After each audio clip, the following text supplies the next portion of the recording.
Greetings, BArcadians, and welcome to another episode of the BA News Show, every Friday at 5 PM. So, we've got 3 items for you today, and one which was a bit of a surprise we've not got the most information on, but we'll tell you what we do know, and that has something to do with Ninty's Shadow Drop Direct. But apart from that, we're going to be talking a little bit about Shadowman, an announcement there for a remaster. We're talking about some data mining which perhaps has yielded that Resident Evil 3 is going to be on the Switch. Itchy beard time. And as I said there, yeah, Nintendo Direct and the rumours there, which obviously led to a release today.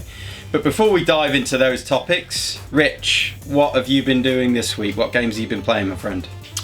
So, much like last week, a mixture of Command & Conquer 3, been playing some more on that, currently stuck on a GDI mission against Scrim, which is annoying, but also playing some more Gran Turismo, just trying to continue to hone my skills on that. So, yeah, all good fun. What about you, Tabs? What have you been working on? I played the Resident Evil 3 demo. Nice. Yeah. PC or PS4? PS4, and specifically on the Pro. Nice. I'm actually looking to purchase it on the PC, just because of the current situation we're in, because we're looking at a way to stream it and share it within our group of friends, aren't we, Rich? So we are indeed. yeah, maybe BArcadians out there will be doing similar things to try and get some time with their mates and hang out in a sense. But we're looking at using the GeForce experience on our Alienware laptop. So I'll buy it on that and broadcast it to you guys via Facebook. Which actually might lean into the channel as well a little bit, Rich. We might have some ambitions there to do some streaming going forwards.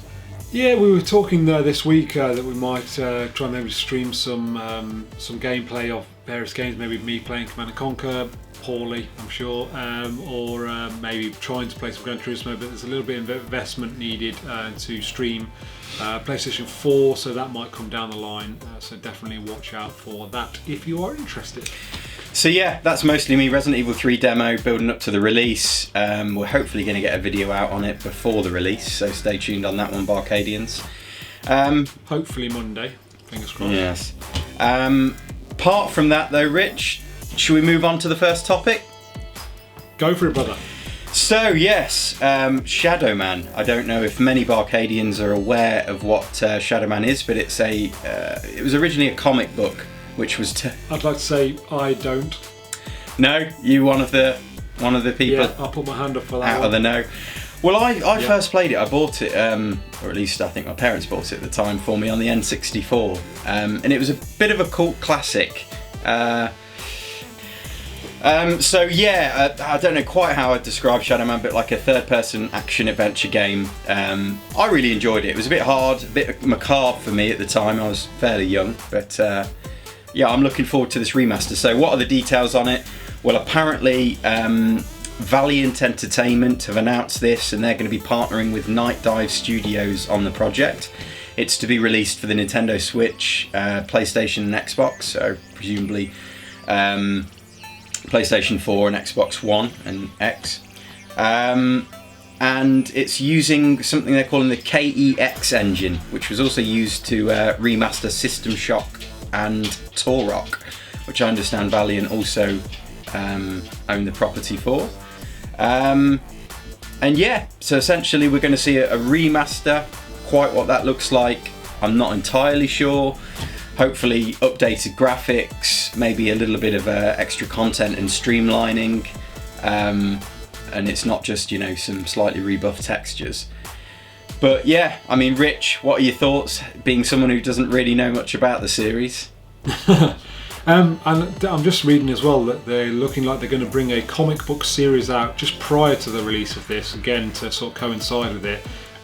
But I don't really know what to make of this. I don't really know a lot about this, so that's the biggest thing to take away from that. So It's hard to know what I think about this because I don't really know a lot about the game, but I mean, it's great that they're taking classics that people are really impressed with and trying to remake them. I know there's a lot of good games on the 64, so hopefully they can continue that sort of trend for remakes. So yeah, I mean, I would say this is a good thing. I think, like you say there, mate, that because they're going to release this comic book series just prior to release, well, that is to try and rejuvenate interest and, you know, and get people talking about it again, because it's perhaps fallen well off the radar. But it's a comic book series, so they're probably trying to cash in on, you know, some of the popularity we've seen around Marvel and DC universes.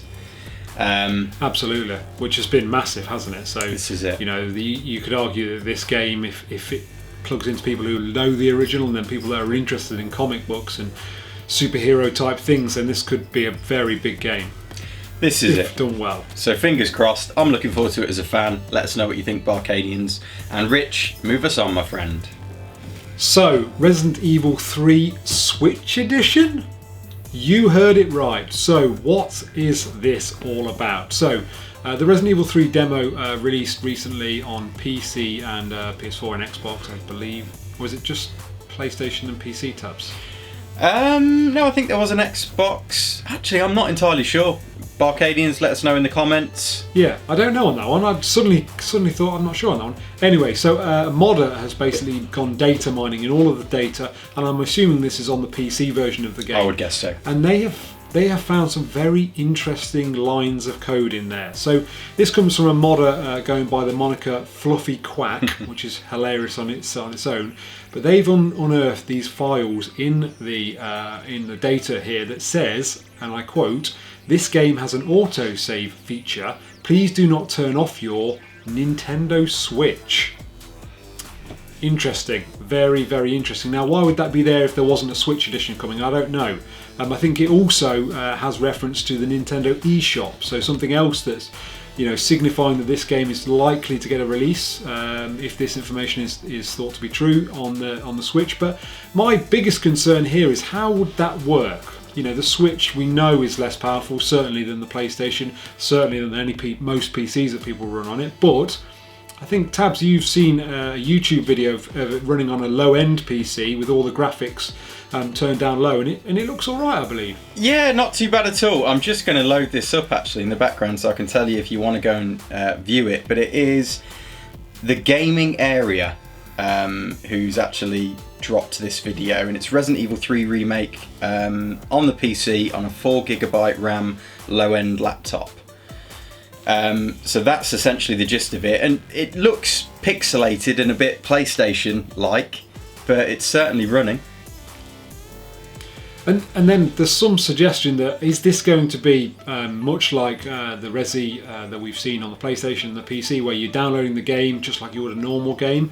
Or are we going to see this more like the Resident Evil 7 that we saw on the Switch, where it was streamed from sort of a cloud service in Japan? Now, that would make a lot of sense to me, because I'm guessing, given the size and the graphic fidelity of this game, the game file must be quite big, and that might cause issues when we come to cartridge size on the Switch. So I don't know, maybe that is how they're going to do this, but it's very, very interesting and also exciting to see a big game come to multiple platforms, including the Switch, and this can only be a good thing for the Switch. Well, this is it. I mean, we know they had a lot of issues, well, seemingly, as reported, trying to get the engine running on the Switch, because there was a lot of rumours about Resi 7 coming to it, and obviously they went for a streaming option in the end. So that does lead you to believe that, you know, why would they suddenly have put the time and effort in now to try and port the engine, you know, make it run on the Switch? And there's actually this a senior analyst at Nico Partners, I think they're known as, Daniel Ahmad, and he's apparently, I think in a tweet, seems to have confirmed that this is going to be implemented via a streaming and cloud service, much like they did. Yeah, much like they did in Japan. So. Very, very interesting. It could be a something or nothing story, because again, if it's in Japan, we're unlikely to see any of it. But so yeah, I mean, I would say, you know, it's definitely doable. They could get a remake on it, I'm sure of it. It's just the time and effort it's going to take, and of course, it's going to have compromises. If Doom Eternal can run on the Switch, then why can't Resident Evil 2 remake? And by extension, Nemesis. So anyway. Absolutely. So sticking with the Nintendo theme, Tabs, there's been a Nintendo Direct today. What do we know about that? Well, yeah, this item has had to shuffle around a bit because it was just going to be rumours of a Nintendo Direct, and obviously the week's fading fast. So basically, well, we've not had a Nintendo Direct for over 200 days, and there was rumours from 2 reliable sources that there would be one this week. One of those reliable sources correctly revealed that E3 2020 was getting cancelled before it actually was, and the other predicted last week's Nintendo Indie Direct. So yeah, it was all kind of odds on, and what do you know, they turned out to be reliable sources yet again. I think the only thing that they didn't fulfill on was there was claims that Breath of the Wild 2 and Metroid would be mentioned.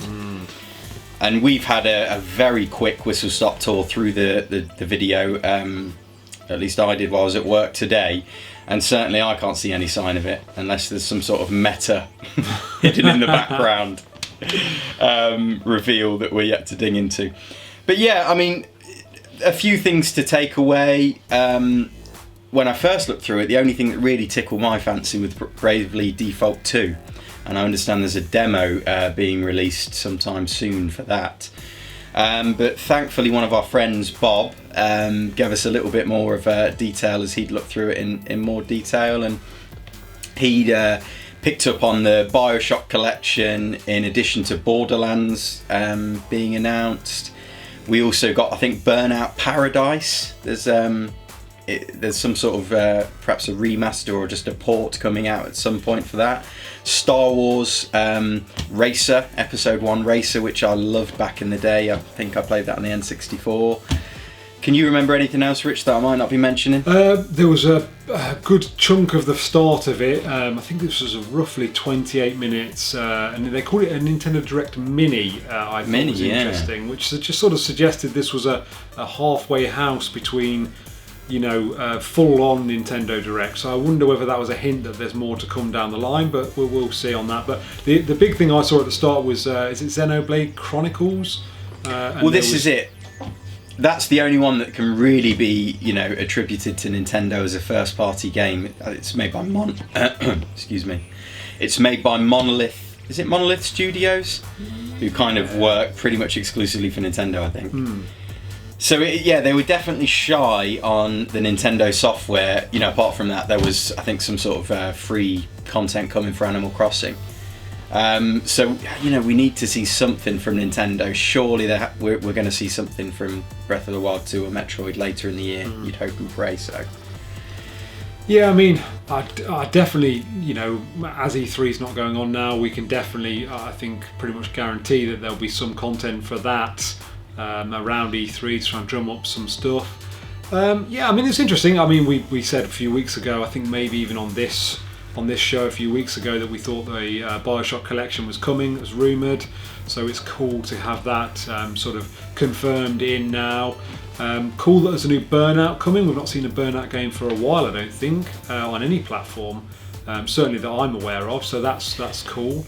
And Burnout Paradise, I think I like that entry in the series. I think that was in its golden age, wasn't it? Absolutely. If I remember correctly. So. And then into obviously Borderlands, very popular game. I think that's still played quite extensively by people now, so it makes sense that they would try and port that across. And it'll be interesting to see whether that is a cross-platform. You can play with people on different systems, or whether that will just be a Switch-only version. So you're just playing online with Switch people. So that will be interesting.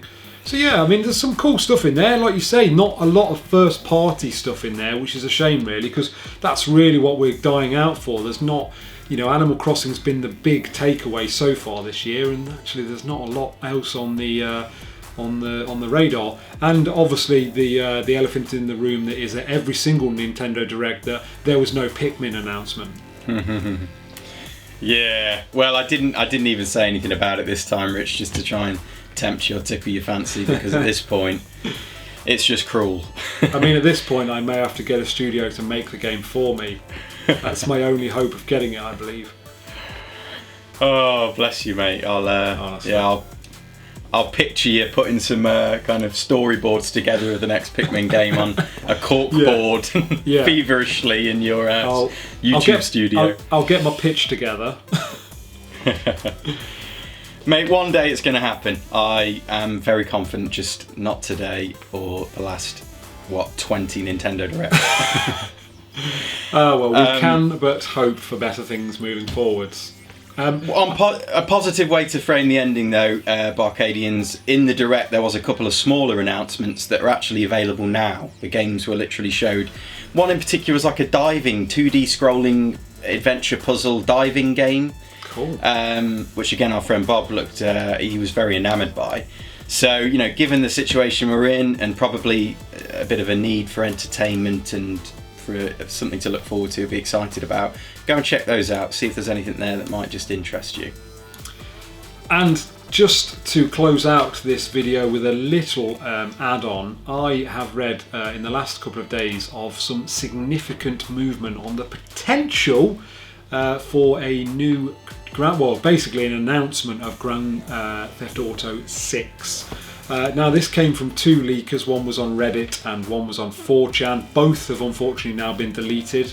We're not sure why. One of them even went as far as to sort of describe the start of any trailer that we would see and the graphics that we would see in there. Who knows whether this is going to happen? I would say timing wise, this is probably about the sort of time you would expect them to start the ball rolling in terms of hype. It's doubt it'll be out this year. It's a 2021 release for me. And obviously, you know, if we look at historic Grand Theft Auto games, generally they try and get the ball rolling sort of, you know, 18 months ahead of the game, so people can get the hype building on it. So yeah, interesting. I don't have any hard and fast facts for this, but if this does drop in the next week or so, you heard it here first. Well, you can go one or two ways with that. Did they delete it because they thought they'd get into trouble and be blacklisted by, you know, somebody for leaking it, or did they delete it because they then realised, oh, this isn't true and we're going to ruin our reputation? Well, we were talking, I think last time we mentioned something on 4chan that on what, or it might have been on one of the platforms, if you put some rumour there, you have to show the one of the moderators like your proof about the rumour, I believe.